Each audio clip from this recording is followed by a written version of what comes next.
좋은 소식을 들었을 때 사람들은 듣던 중 반가운 소리다 이렇게 말을 하죠. 여러분 최근에 들은 소식 중에 좋은 소식, 듣던 중 반가운 소리는 어떤 것이 있었습니까? 우리가 생각해 보면 가난한 사람에게는 어떤 게 좋은 소식입니까? 큰 돈을 벌 수 있다라는 그런 것이 좋은 소식일 수 있고, 또 불치병에 걸린 병자에게는 병을 고침받을 수 있다, 치료 방법이 있다라고 하는 것이 좋은 소식일 수 있습니다. 또 지구촌 곳곳에 요즘 전쟁이 있는데 전쟁 중에 있는 나라에 사는 백성들은 이제 종전과 평화에 대한 소식이 좋은 소식일 수 있습니다. 자, 그런데 복음이라고 하는 이것은 기쁜 소식, 좋은 소식인데 원래 이 복음이란 단어는요, 로마 시대에 주로 황제와 관련된 소식을 말했습니다. 새로운 황제가 탄생했다든지 아니면 황제의 군대가 전쟁에서 승리했다라고 하든지, 이러할 때에 로마 전역에다가 전령을 보내가지고 이 좋은 소식을, 기쁜 소식을 전한 것, 그것을 복음, 유앙겔리온이라고 하는 단어를 썼어요. 근데 이제 복음서 기자들이 이 복음이란 단어를, 로마 시대에 쓰던 그 단어를 그대로 차용해서 썼는데, 그러나 완전히 다른 의미로 사용했습니다. 성경은 무엇을 복음이라고 말하고 있습니까? 여러분, 로마 시민에게는 이 황제의 탄생이나 황제의 승전보, 그것으로 인해서 새로운 시대가 열릴 것이라고 기대할 수 있었기 때문에 그것이 복음이었다면, 우리에게는 무엇이 복음입니까? 무엇이 기쁜 소식입니까? 바로 하나님이 구원하시고 통치하신다. 이것이 성경이 말하는 복음이에요. 기쁜 소식, 좋은 소식입니다. 하나님이 구원하시고 통치하신다. 다시 말해서 죄인이 죄에서, 사탄의 권세에서 자유함을 얻어서 구원을 받고 하나님 나라의 백성이 된다라고 하는 것이 하나님께서 우리에게 주시고자 하는 복된 소리, 복음인 것입니다. 그러니까 돈이라든지 아니면 건강이라든지 치유라든지 이러한 것이 복음이 아니고, 우리 인간에게는요, 모든 불행의 근원이 있어요. 모든 인간에게 찾아오는 불행의 원인이 무엇인가 하면 바로 죄라는 것이거든요. 이 죄의 문제를 해결받을 수 있다. 죄를 용서받을 수 있다. 그리고 하나님께 아들로 딸로 받아들여지고 하나님 백성이 될 수 있고 하나님 나라 천국에 갈 수 있다라고 하는 것이 우리 인간에게 복된 소식, 복음이고, 하나님께서 우리에게 들려주고자 하셨던 복음이 바로 그것입니다. 그래서 예수 그리스도를 보내주신 것이죠. 자, 그런데 이 복음이요, 누군가에게는 정말 기쁜 소식이고 좋은 소식이지만, 그러나 또 누군가에게는 복음이 아닐 수도 있습니다. 왜냐하면 이 복음이라는 것이 죄인에게 회개하라고 외치기 때문에 그래요. 회개해야 된다는 것을 말하고 있어요. 회개를 요청하고 있어요. 그것이 복음에 포함되어 있기 때문에 그래요. 여러분, 세례 요한이 예수님보다 6개월 앞서서 이 땅에 와서 예수님의 길을 예비했습니다. 어떻게 예비했습니까? 회개의 세례를 전파함으로써, 요단강에서 세례를 줌으로써 그 주님의 오실 길을 예비해야 했습니다. 근데 이 세례를 회개의 세례라고 했어요. 이 광야에 외친 소리, 그것이 바로 광야에서 외친 소리가 이 세례 요한을 가리키는 표현인데, 이 세례 요한이 외친 소리가 다름이 아니라 회개하라는 것이었어요. 마태복음 3장 1절 2절 같이 보시겠습니다. 시작. 그때 세례 요한이 이르러 유대 광야에서 전파하여 말하되 회개하라, 천국이 가까이 왔느니라 하였으니. 아멘. 자, 세례 요한이 광야에서 외치는 소리가 무엇이었습니까? 회개하라, 천국이 가까이 왔다라는 것이었어요.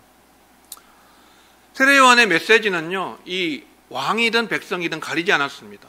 또 부자든 가난한 자든 가리지 않았어요. 빈부 귀천을 막론하고 모든 사람에게 동일한 메시지였어요. 회개하라, 돌이키라는 것입니다. 14절에 보면요, 요한이 잡혔다라고 했어요. 감옥에 갇혔어요. 왜 갇혔느냐? 바로 이 헤롯에게 회개하라고 외쳤기 때문에 그래요. 이 헤롯 안디바가 자기의 동생의 아내를 취하였어요. 그것을 지적을 합니다. 그 잘못됐다, 죄다라고 세례 요한이 왕에게 그것을 지적하고 회개할 것을 외쳤습니다. 그렇기 때문에 이 헤롯이 세례 요한을 감옥에 가둔 것이에요. 마가복음 6장 보시겠습니다. 전에 헤롯이 자기의 동생 빌립의 아내 헤로디아에게 장가든 고로 이 여자를 위하여 사람을 보내어 요한을 잡아 옥에 가두었으니 이는 요한이 헤롯에게 말하되 동생의 아내를 취한 것이 옳지 않다 하였습니다. 자, 이 헤롯은 예수님이 나셨을 때 당시의 헤롯이 아닙니다. 그것은 헤롯 대왕을 말하고 그 헤롯 대왕의 아들 헤롯 안디바를 가리키는 거예요. 헤롯 안디바. 이 헤롯 안디바가 자기의 이복 동생이 있었는데 빌립이었어요. 근데 빌립의 아내가 헤로디아인데 이 빌립의 아내 헤로디아를 취하여서 자기 아내로 삼습니다. 근데 이 헤로디아가 동생의 아내기도 하면서 자신의 또 조카기도 해요. 이상한 그 복잡한 그런 가족 관계가 있는데 이 헤로디아를 취함으로써 그것이 죄다, 잘못된 것이다 요한이 지적을 한 것이에요. 죄를 버리고 회개하라는 것이죠. 예. 요한 앞에서는 이 왕도 소용이 없는 것입니다. 누구라도 모두가 다 회개해야 된다. 죄에 대해서 회개하라고 외쳤어요. 죄를 버리고 회개해야 그래 어떻게 됩니까? 하나님께서 죄를 용서하시고 구원을 받을 수 있다. 하나님의 백성이 된다라는 것이었어요. 근데 이 복음이 듣기 싫은 것이에요. 헤롯이 사실은 요한을 죽일 마음까지는 없었어요. 요한이 전파하는 말씀을 듣고서 그가 그것을 달게 들었다라고 말씀하고 있어요. 근데 왜 감옥에 가뒀냐면 헤로디아 때문에 그렇습니다. 헤로디아가 요한을 그렇게 싫어했습니다. 복음이 듣기 싫은 것이요. 회개하는 것이 싫었어요. 그래서 헤롯 안디바가 요한을 죽일 마음까지는 없었지만 이 헤로디아가 요한을 원수로 여겨서 기회를 엿보고 있습니다. 그러다가 헤롯이 생일 잔치를 열었을 때 헤로디아가 자신의 딸을 보내서 춤을 추게 합니다. 성경에는 그 딸의 이름이 기록되어 있지 않지만 요세푸스에 의하면 이 이름이 살로메라고 합니다. 이 자신의 딸 살로메를 춤추게 함으로써 이 헤롯의 마음을 얻게 돼요. 헤롯이 마음이 기쁘니까 무엇을 원하느냐? 내가 나라의 절반까지 주겠다 하니까 이 살로메가 어머니 헤로디아에게 가서 뭘 구할까요? 하니까 세례 요한의 목을 구해라라고 합니다. 그래서 그것을 구하여서 세례 요한의 목을 베게 되죠.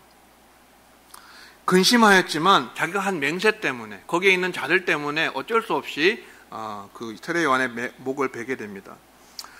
요한이 감옥에 갇히고 목베인 것이 바로 다름 아니라 회개하라 선포했기 때문이었습니다. 그리고 우리 주님이 십자가에 못 박히신 이유도 다름 아닌 이 똑같은 이유 때문에 그렇습니다. 회개하라고 주님께서 외치신 그것이 이유였어요. 15절 말씀을 보시면요. 같이 읽어보겠습니다. 시작. 이르시되 때가 찼고 하나님의 나라가 가까이 왔으니 회개하고 복음을 믿으라 하시더라. 아멘. 자, 주님께서도 하나님의 나라가 천국이 가까이 왔다. 그러니까 너희는 회개하고 복음을 믿으라 라고 그렇게 말씀하셨는데 이것이 예수님의 첫 메시지이기도 하고 또 예수님의 전체 가르침과 메시지의 핵심이자 요약이라고 할 수가 있어요.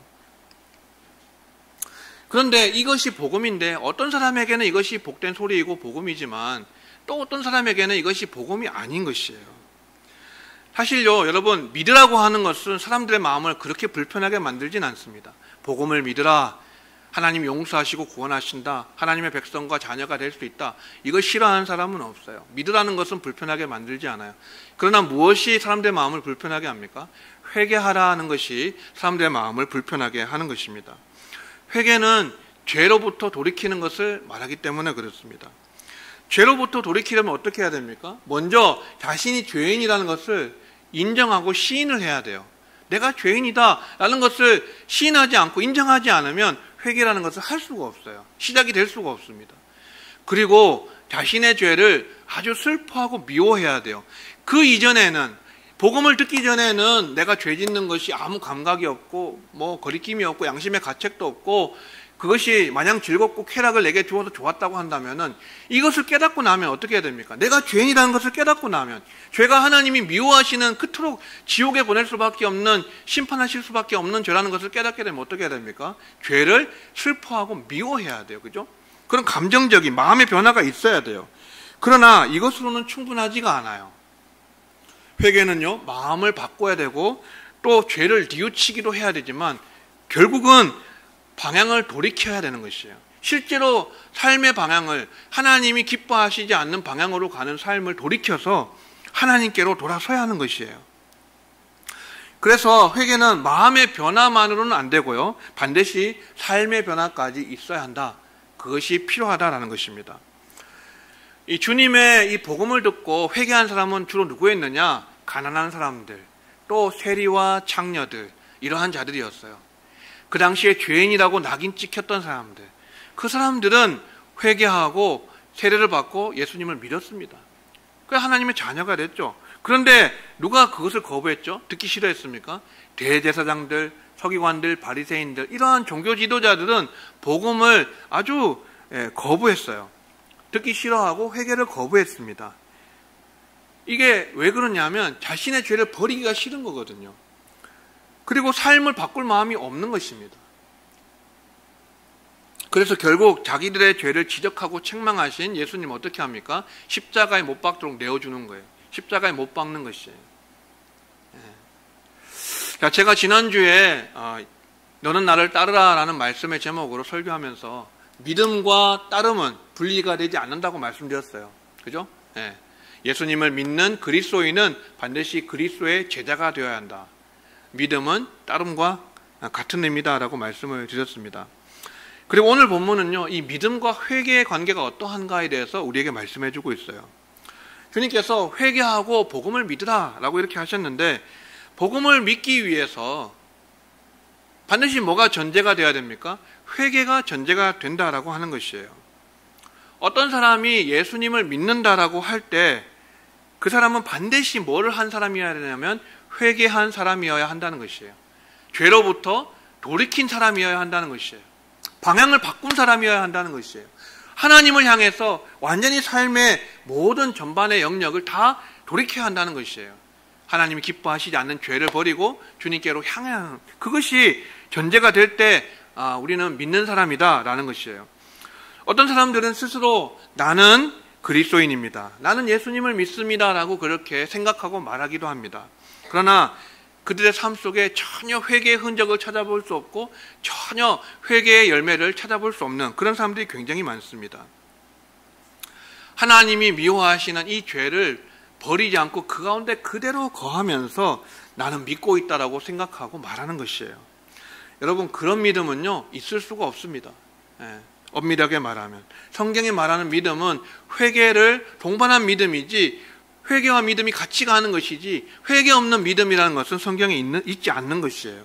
그러니까 예수님을 믿는지를 확인하려면 뭘 물어봐야 됩니까? 당신은 회개했습니까? 당신은 정말로 회개했습니까? 라는 것을 꼭 확인하고 물어봐야 한다는 것이에요. 여러분, 예수님도 요한도 회개하라라고 그렇게 선포하셨는데, 요한은 회개의 세례를 전파하면서 이렇게 말했습니다. 마태복음 3장 8절 같이 읽어볼까요? 시작. 그러므로 회개에 합당한 열매를 맺고. 자, 회개에 합당한 열매를 맺으라. 이거는 돌이켜서, 죄로부터 돌이켜서 하나님이 기뻐하시는 그 순종의 열매를 맺어야 한다는 것을 말하는 것이죠. 그 다음 10절도 보실까요? 이미 도끼가 나무 뿌리에 놓였으니 좋은 열매를 맺지 아니하는 나무마다 찍혀 불에 던져지리라. 아멘. 회개에 합당한 열매를 좋은 열매라고 그렇게 바꾸어서 표현했습니다.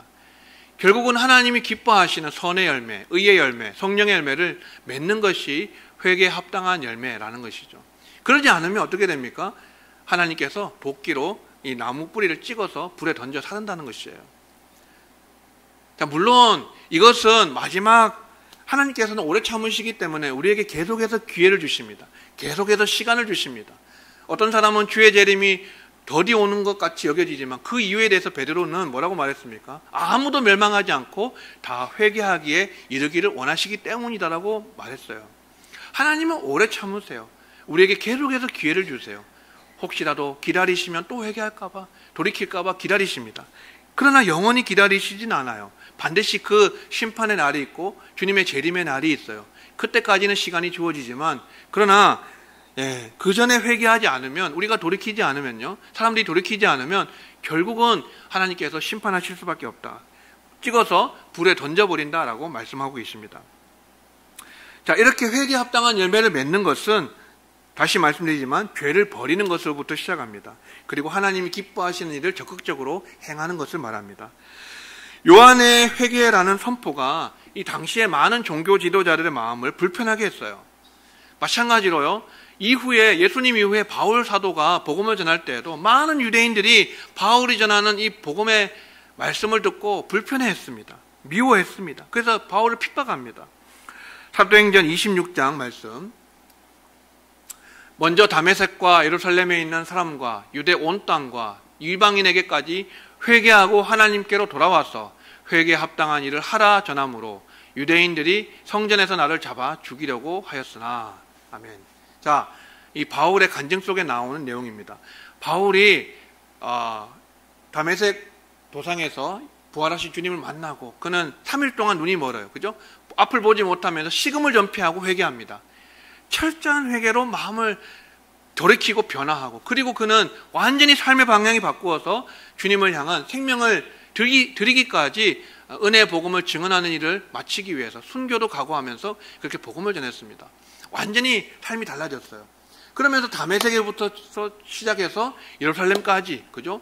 마지막에는 예루살렘에 올라가서 이제 체포되어서 로마로 압송이 되고 거기서 이제 마지막에 순교를 하게 되는데, 이 유대인들이 바울을 잡아 죽이려고요 혈안이 되어 있었어요. 왜냐하면 여기 나오는 것처럼 회개하라고 했기 때문에, 하나님께로 돌아오라고 했기 때문에, 예수 그리스도를 믿으라고 했기 때문에, 그리고 회개에 합당한 일을 하라고 했기 때문에 이 유대인들의 그토록 바울을 미워하고 죽이고 싶어 했던 그 핍박을 가했던 그것이 바로 회개를 전했기 때문에 그렇습니다. 자, 그래서 이 복음을 믿으라는 것만 말하지 않고요, 이 회개하는 것까지 포함했기 때문에 많은 사람들은요 복음을 기쁜 소식으로 듣지 못하고 듣기 싫어하고 오히려 복음을 전해주는 사람을 미워하기도 하고 박해하기도 하고 심지어 죽이기까지 하는 것이에요. 오늘날은 어떨까요, 여러분? 요즘은 시대가 많이 바뀌었고 시대가 달라졌으니까 요즘은 조금 우리가 좀 듣기 좋은 복음을 전해도 상관없지 않느냐라고 말할 수도 있습니다. 하지만요, 시대가 변하지만요 복음은 변하지 않고 또 하나님의 구원의 경향도 변하지 않습니다. 오늘날에도 복음을 바르게 전했다고 하면요 항상 환영을 받고 항상 반응이 좋은 것만은 있지 않아요. 때로는요, 많은 경우에는요 바른 복음을 전했을 경우에 배척을 당하고 핍박을 받는 것이 마땅한 것이에요. 정상입니다. 왜냐하면 회개하라고, 죄를 버리고 하나님께로 돌아오라고 외치기 때문에 그렇습니다.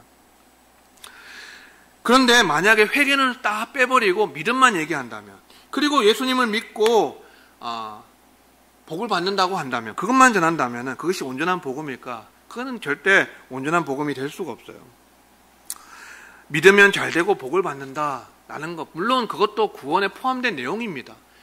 예수님을 믿으면 구원을 받고 그 결과로 하나님은 믿는 자에게 복을 주시는 것은 맞는 것이에요. 맞습니다. 하지만 반드시 회개가 함께 선포가 되어야 돼요. 회개가 이 선행이 되어야 하는 것이에요. 이 믿음과 회개를 같이 선포해야 되고 같이 가는 것이에요. 사도행전 20장 21절, 유대인과 헬라인들에게 하나님께 대한 회개와 우리 주 예수 그리스도에 대한 믿음을 증언한 것이라. 아멘. 이것은 바울이 밀레도에서 에베소 교회 장로들을 불러다가 마지막 고별 설교를 하는 내용에 나오는 그런 한 부분입니다. 바울의 사역은 이렇게 요약이 되는 것이에요.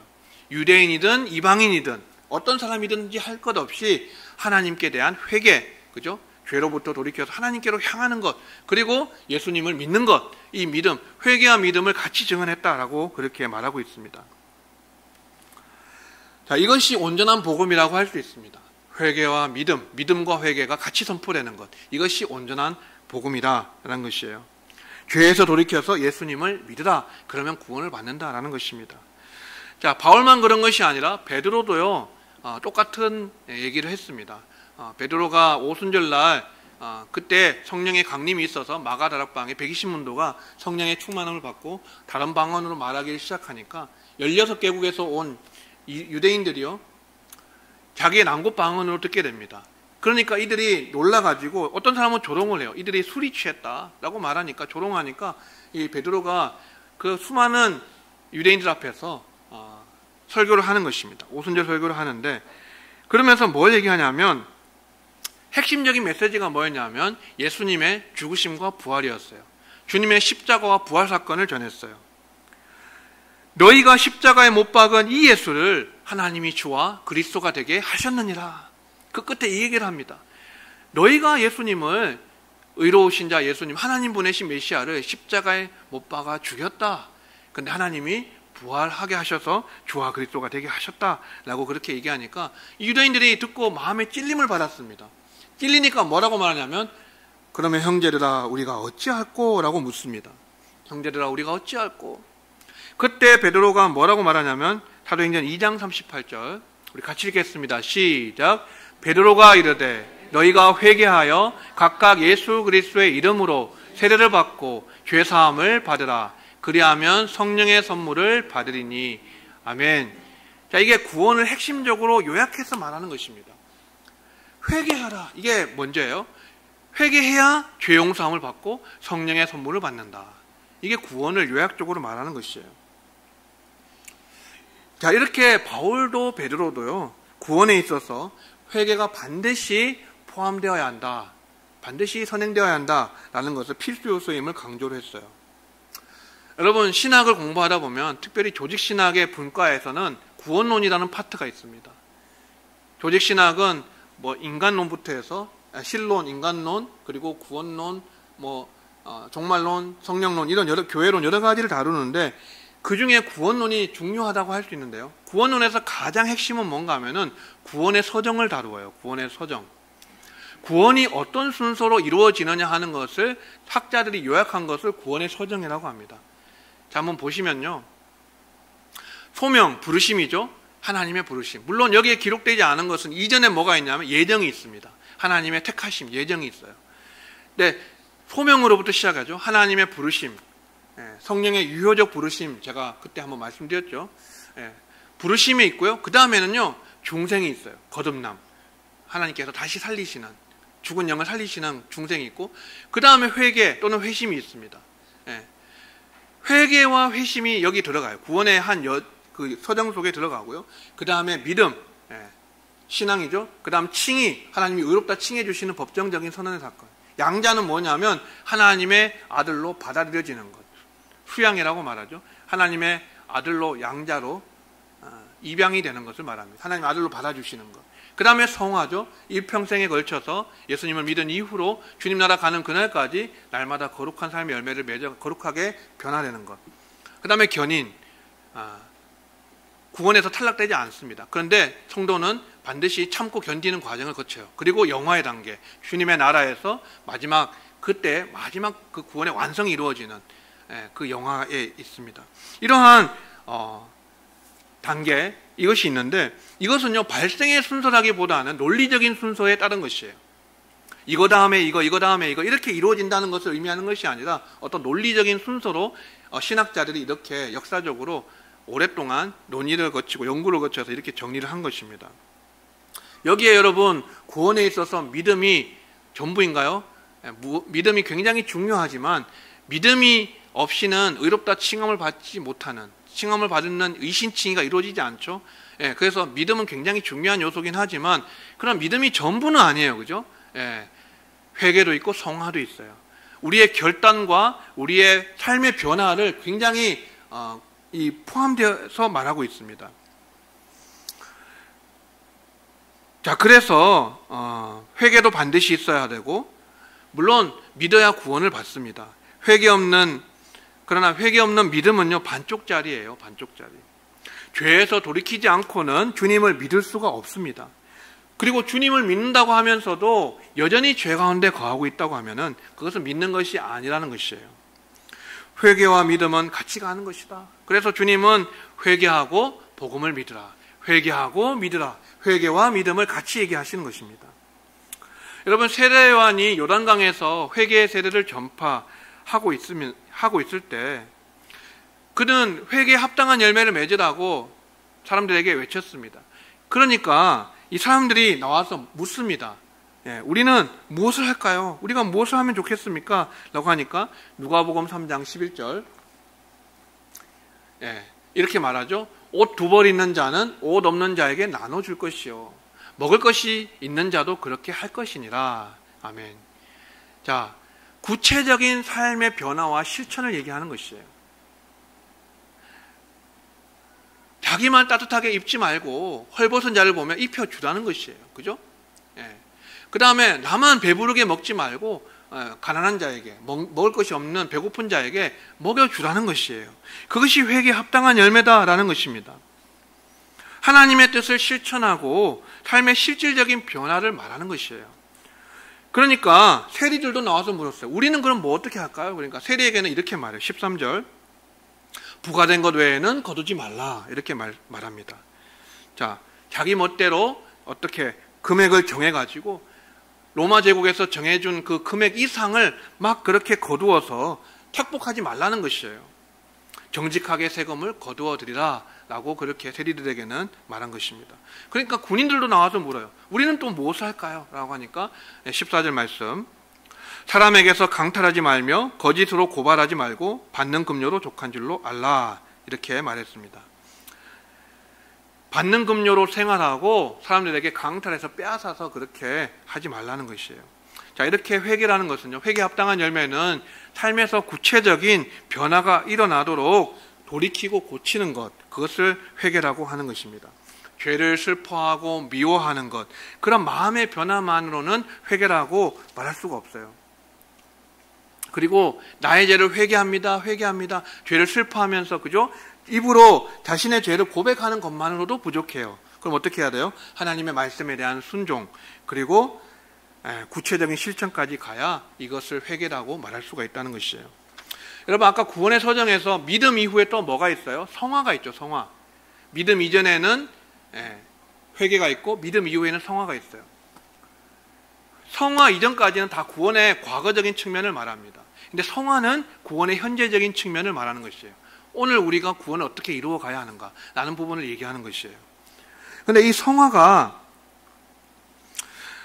성화는 점진적이고 지속적으로 이루어가는 어떤 거룩함에 이르는 것인데, 이 성화는요 반드시 우리의 의지적인 결단과 또 성령의 도우심으로 이루어지는 것입니다.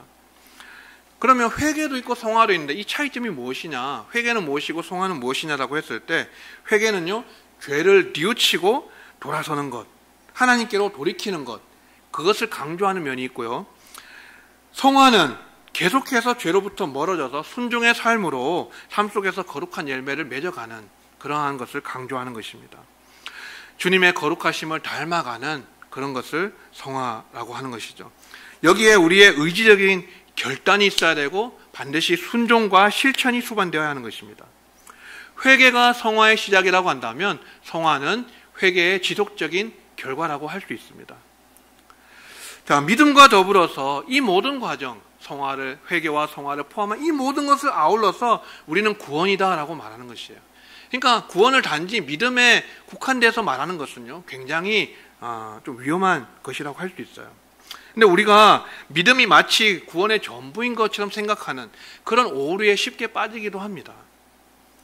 제가 잘 아는 후배 목사님이 며칠 전에 이러한 글을 올린, 짧은 글을 쓴 것을 보았는데 한번 보시면 뭐라고 썼냐면, 신앙은 믿음에 믿는 것이다. 안 적혀 있나요? 네. 신앙은 믿는 것이다. 그런데 교회는 행위에 빠진 듯하다. 이렇게 썼더라고요. 이렇게 짤막하게 썼어요. 물론 이분이 뭘 말하려고 하는지는 알겠어요. 예. 구원은 믿음으로 은혜로 받는 것이다 라는 것을 강조한 면이 있습니다. 그죠? 예. 근데 오늘날 이제 교회에서 행위에 대한 강조점을 자꾸 메시지를 통해서 하니까 그것을 이제 말한 것인데, 그런데 여러분, 이것의 오류는 뭡니까? 믿음과 행함을 분리시켜서 봤다는 것이에요. 믿는 것과 행하는 것을 따로 놓고 보는 것이에요. 이것이 굉장한 위험성을 갖고 있어요. 실제로 이분의 다른 글을 보면요, 제가 참 아끼고 잘하는 후배 목사님이지만 어떤 얘기를 하냐면, 구원은 은혜로 받는 것이고 행위와 상관없는 것이기 때문에, 행위로 받는 것이 아니기 때문에, 그래서 어떤 논리까지 이어지냐면 자살은 구원과 상관이 없다, 이런 논리까지 이어지는 것을 봤습니다. 예, 굉장히 위험한 말이에요. 여러분, 회개한 사람, 죄에서 돌이킨 사람, 하나님 앞에서 자신의 모든 죄를 뉘우치고 돌이키고 날마다 성화의 삶을 이루어가는 사람이 자살을 할 수 있을까요? 여러분, 자살은 생명의 주인이신 하나님의 주권을 부인하는 행위예요. 그죠? 예. 그러니까 구원이라는 것은요, 믿음으로만은 설명이 안 되는 것이에요. 반드시 회개와 성화도 함께 이루어져서 온전한 구원이 이루어지는 것이에요. 여러분, 회개하고 복음을 믿으라, 오늘 메시지의 제목인데, 설교 제목인데, 오늘 이 회개하고 복음을 믿으라고 하는 주님의 부르심 앞에 우리가 서 있습니다. 회개와 믿음에 대한 신학적인 이런 설명과 이해가 여러분 어렵다면요, 제가 좀 쉽게 세상 사람들의 말로 권면을 드리겠습니다. 여러분, 회개는 이런 것이에요. 하던 것을 하지 않고 안 하던 것을 하는 것이에요. 내가 하던 것을 안 하는 것이 회개고, 또 안 하던 것을 하는 것이 회개의 시작이라고 말할 수가 있어요. 여러분, 매일의 삶 속에서 어떤 일을 행할 때 나에게 기쁨과 평안이 없다면, 그거 또 마음에 양심에 가책이 있고 꺼림직함이 있다면 어떻습니까? 하지 말라는 것이에요. 양심이 경고하고 있잖아요. 하나님이 기뻐하시지 않는다고 말하고 있잖아요. 그거 하고 나면 어떻게 됩니까? 기어이 하고 나면 우리가 어떻게 돼요? 우리 마음에 평안도 없고 기쁨도 없고 막 찝찝하고 후회 막심하고 그렇잖아요. 그게 죄라는 거예요, 죄. 성경을 통해서 죄가 뭔지 알지 못한 다음에 양심의 소리를 들으라는 것이에요. 하던 것을 하지 말라는 것입니다. 그 다음에 안 하던 것을 하셔야 됩니다. 하나님이 기뻐하시는 것, 그것을 시작하셔야 돼요. 매일의 삶 속에 날마다 하나님의 말씀을 가까이 하고 있느냐, 또 기도의 삶을 하고 있느냐, 기도의 자리에 나오고 있느냐. 여러분, 이 말씀과 기도, 이것이 회개와 또 성화의 삶의 아주 기초고 기본인데요. 이것이 어려우면요, 혼자 하기 어렵다면 공동체의 도움을 받으셔야 돼요. 그래서 이 리딩 지어스 같은 것도 하자고 하는 것이 바로 그런 이유예요. 여러분, 하나님이 기뻐하시는 선한 삶, 선한 행위를 하나씩 하나씩 여러분 실천하셔야 돼요. 한 번에 다 이룰 수 없어요. 여러분, 성화라는 것은요, 오늘 제가 칼럼에서도 썼지만 점진적으로 서서히 이루어가는 것이에요. 한 번에 다 이루어지는 대박이라는 그런 건 없습니다. 우리 신앙에 있어서 단번에 이루어지는 그런 대박과도 같은 그런 사건은 없어요. 막 어떤 사람은 신비주의에 빠져서 내가 막 성령의 충만을 받으면 완전히 다른 사람으로 변해가지고 그날부터 완전히 하나님의 뜻을 다 실천하고 또 죄와 완전히 분리된 삶을 살 수 있을 것 같지만 그런 것은 여러분 잘 없습니다. 물론 하나님의 은혜가 있지만, 성령의 도우시는 역사가 있지만, 여러분 돌이키고 나서 날마다 있잖아요. 회개하고 나서 날마다 성화의 삶 하나씩 하나씩 이루어가는 것이에요. 죄를 하나씩 하나씩 끊어가는 것이고, 하나씩 하나씩 하나님이 기뻐하시는 삶을 실천해 가는 것입니다. 그게 쌓이고 쌓여서 누적되고 축적되면 결국은 일상이 축적되어서 뭐가 돼요? 일생이 되는 것이에요. 우리의 성품이 되고 또 우리의 그것이 구원이 된다라고 하는 것이에요. 여러분, 이것이 한 번에 다 이루려면 엄청나게 어려운 것입니다. 그러나 천리길도 하루길부터 시작하라는 말이 있잖아요. 한 걸음부터 시작하는 말이 있는 것처럼 여러분, 오늘부터 여러분 하나씩 하나씩 시작하시면 됩니다. 하나씩 하나씩 끊어가시고 죄를 또 하나씩 하나씩 선과 하나님 기뻐하시는 그 뜻을 행하여 가시는 거예요. 그래서 한 주간도 여러분 성령의 도우심을 받아서, 성령께서 누구를 도와주실까요? 이러한 결단이 있는 사람, 의지적인 결단이 있는 사람, 그리고 노력을 하는 사람, 그 사람에게 성령의 도우심이 임하는 거예요. 성령의 도우심을 힘입어서 한 주간도 죄를 끊어버리고 하나님이 기뻐하시는 선을 행하심으로써 날마다 거룩한 성화의 열매를 맺어가시는 복된 은혜가 있으시기를 주의 이름으로 축원합니다.